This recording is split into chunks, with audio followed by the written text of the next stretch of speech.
Thanks for joining me for MTI's Whiteboard Wednesdays. I'm Dan Adams. Today we're talking about development, and more specifically, 4 important steps for your next weld development project. In this episode of Whiteboard Wednesday, we want to talk about the weld development process.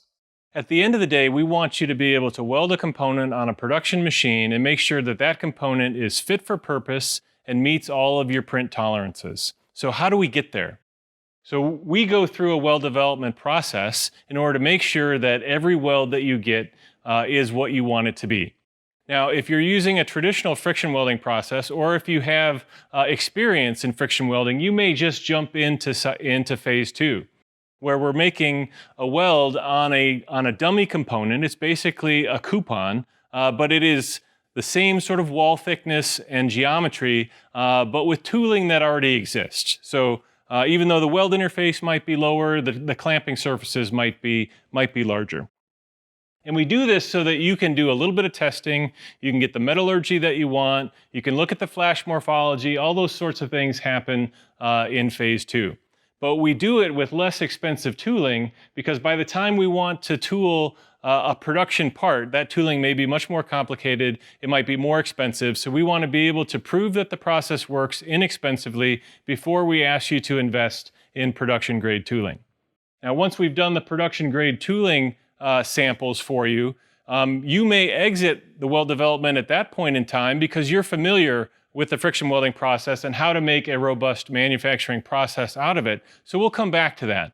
But in low force friction welding, you may not be as experienced with that technology. So the first step is we want to prove to you that we can get good welds.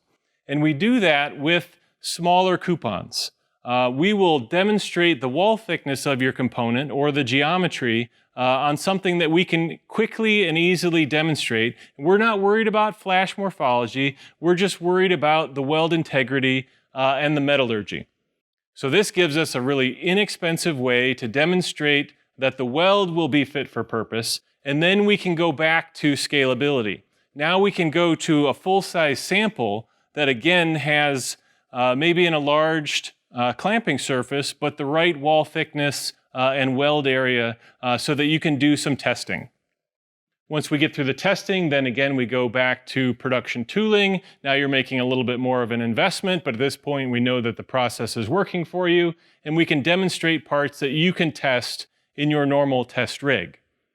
Now the last step of the process, phase 4, is about making sure that we have a robust manufacturing process. So any of your incoming components, the variations that you might have, they might be in metallurgy, they might be in machining, all those variations are studied to make sure that when the welder says you have a good part, that you in fact have a good part that is fit for purpose and meets all of your manufacturing tolerances. And that's why we go through such a robust development phase so that we can make sure that you get the right part every time. Thank you for joining us for this episode of MTI's Whiteboard Wednesdays. For more information on this topic or other friction welding solutions, please visit our website at mtiwelding.com.